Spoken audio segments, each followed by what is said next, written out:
Alors, si j'ai été témoin d'actes ou de propos sexistes d'un point de vue personnel, non.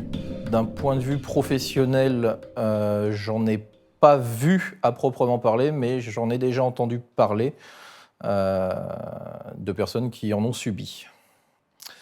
Déjà de savoir si la personne donc c'était une cheminote, si elle avait prévenu, son supérieur et si elle avait enclenché des démarches, aussi, à l'extérieur de l'entreprise. Parce que ce qu'elle avait vécu était quand même, significatif, à mon sens, de harcèlement sexuel. Qu'est-ce qu'on peut faire pour faire changer les choses, sur ce sujet? Je pense qu'il faudrait qu'il y ait une libération de la parole et qu'on encourage les femmes à en parler beaucoup plus librement, qu'elles soient peut-être plus écoutées aussi. Parce que on peut toujours se poser la question quand on est un homme, est-ce qu'elle a mal interprété les choses ou pas? Et il faudrait, avoir une meilleure, vision des choses, peut-être même, enclencher des formations, au sein des entreprises pour, réussir à définir exactement, la ligne qu'il ne faut pas franchir quand on est, avec des collègues, féminines pour le coup. Parce qu'il y a des choses, quand on est entre hommes qu'on peut se dire, qui ne doivent pas forcément être dites, en présence de femmes. Alors qu'est-ce que j'aurais pu faire à mon niveau sur le cas que j'ai pu voir, sur ce que la personne, m'avait dit à propos de son harcèlement sexuel?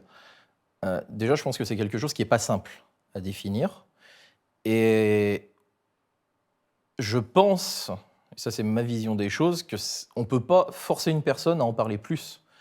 Elle a eu confiance en moi pour m'en parler. Après, je pense pas que c'était à moi d'aller au-delà, puisque c'est quelque chose qui lui incombait. Et c'est à elle, peut-être, de franchir un cap et de décider à aller au-delà que d'en parler à un de ses collègues, pour le coup. Alors, effectivement, je travaille à l'équipement, c'est vrai que c'est un métier qui est plutôt masculin. On a très peu de femmes qui travaillent avec nous. J'ai effectivement vu aller sur une fourchette assez large entre 2010 et 2015 dans les équipes où effectivement on avait des calendriers et des posters, de femmes dénudées.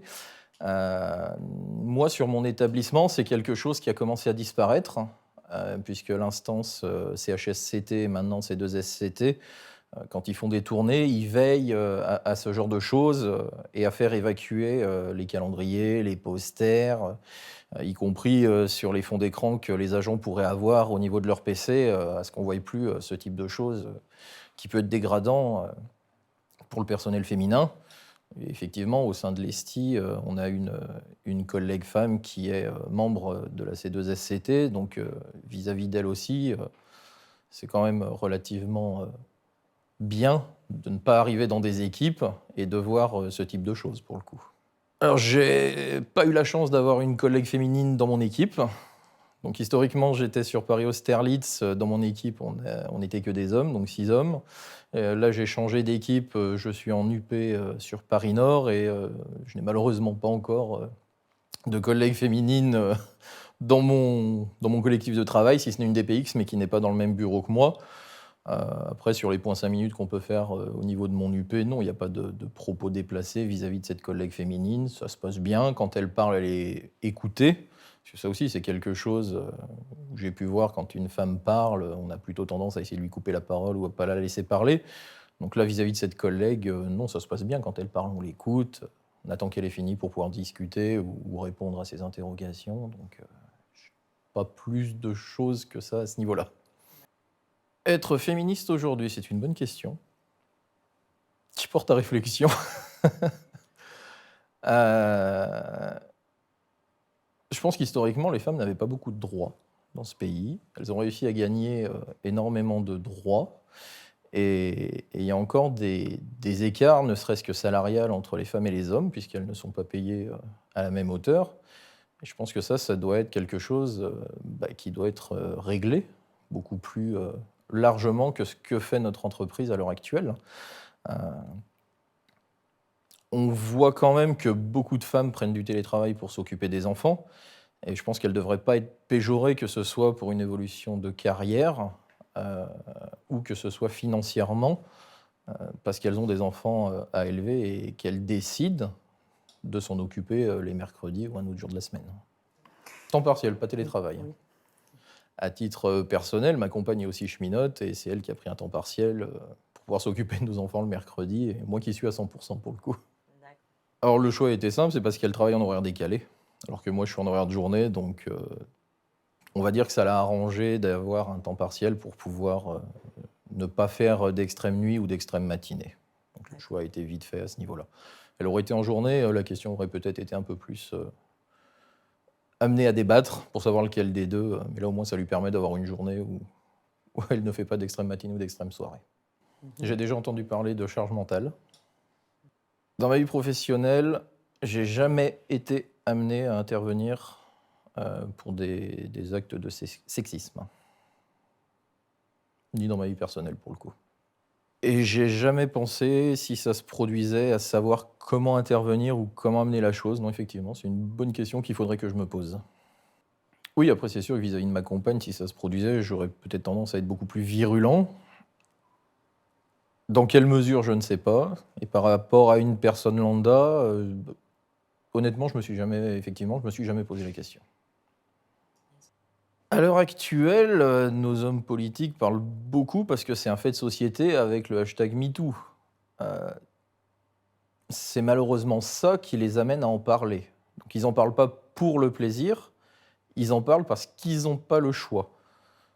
La question qu'il faut se poser, c'est qu'est-ce qui va être mis en pratique pour pouvoir essayer de solutionner ces problèmes? Parce qu'à l'heure actuelle, je pense qu'il n'y a pas grand-chose de fait. Il n'y a pas beaucoup de communication à ce niveau-là. Et on n'entend pas plus parler que si ce n'est de belles promesses au cours de certains meetings ou devant des caméras de journalistes. Donc il faudrait réellement mettre les choses en pratique, quitte à passer des décrets de loi pour pouvoir protéger mieux les femmes et dans tous les domaines. Quand j'ai eu mon fils, ça me parlait pas plus que ça. Donc j'étais un garçon, il a des voitures, il a des jouets de garçon. Maintenant que j'ai une fille qui, elle, a aussi des jouets donc pour filles, non, j'interdis pas à mon fils s'il a envie de jouer à la dinette ou envie de jouer avec une poupée, je lui interdis pas de pouvoir le faire, au même titre que ma fille aime bien jouer avec les voitures de son frère, donc je trouve ça plutôt bien. C'est plutôt pas mal parce que quand je vois mon fils avec un poupon dans les mains, il fait quand même attention à pas le laisser tomber, il le porte, il le met dans un berceau, donc ça inculque aussi des choses pour quand il sera grand, c'est quelque chose qui va lui rester pour le coup. Et si j'aurais eu une fille en premier, je pense que je lui aurais acheté que des jouets de filles. J'aurais pas forcément acheté de jouets de garçons. Donc là, comme on a eu un garçon, on a acheté effectivement que des jouets de garçons. Et comme on a eu une fille en second, effectivement, on a acheté que des jouets pour filles. Mais ça a été une bonne éducation pour moi, pour le coup. Ma compagne est dans l'entreprise depuis 2010. Alors c'est très bien parce qu'on a un bon comparatif. On est rentré à 2 mois d'intervalle. Je suis rentré en février, elle est rentrée en avril 2010. Je suis agent de maîtrise à l'heure actuelle à la SNCF, elle est que B210. En ayant eu 2 grossesses, en travaillant sur un établissement mobilité, et on voit que son évolution de carrière, on ne sait pas trop pour quelle raison, a quand même été relativement faible par rapport à moi qui suis à l'heure actuelle agent de maîtrise pour le coup. Alors, j'aurais effectivement quelque chose à dire au niveau de l'entreprise. Euh, Ça peut être très beau, ça fait un effet d'image de faire des Girls' Day, de faire tout un tas de choses pour les femmes. Maintenant, c'est la mise en pratique qu'on en fait.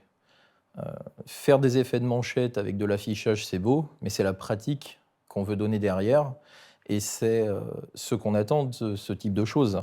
Quand on voit qu'à l'heure actuelle, à l'équipement, on a des bâtiments qui sont non mixtes, c'est pas en attendant qu'une femme arrive dans nos équipes. Il faut qu'on prenne les devants. Il faut qu'on crée des sanitaires, des douches, des vestiaires, maintenant.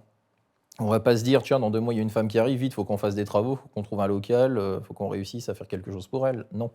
Donc, c'est ce que je disais au début, les effets de manche, ça va 5 minutes. Il faut réellement que l'entreprise prenne conscience qu'il faut faire des choses maintenant pour donner envie à des femmes de venir travailler chez nous. Il y en a en encadrement, c'est très bien. Si on en veut plus sur la partie production ou opérationnelle, il faut se donner les moyens de pouvoir le faire. Et c'est pas simplement en faisant ce que fait l'entreprise actuellement qu'on y arrivera.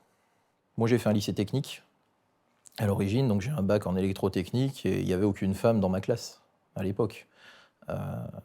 Je ne pense pas que la problématique vienne que du monde professionnel, mais elle vient aussi au niveau de l'éducation nationale, qui, elle, ne favorise pas l'intégration des femmes dans les parcours professionnels, dans les lycées techniques. Je pense que c'est un travail de société. On ne pourra pas solutionner ça au sein de l'entreprise, mais c'est réellement un débat public et un travail de société à faire. Effectivement, depuis le plus jeune âge, à partir du collège, quand on demande aux enfants de se positionner sur ce qu'ils voudraient faire par la suite, c'est à ce moment-là qu'il faut réussir à faire des choses pour donner envie à des femmes d'aller dans des domaines techniques, dans des branches techniques, et de tout faire pour qu'elles soient bien accueillies et incluses dans des parcours qui sont à majorité masculine, pour le coup.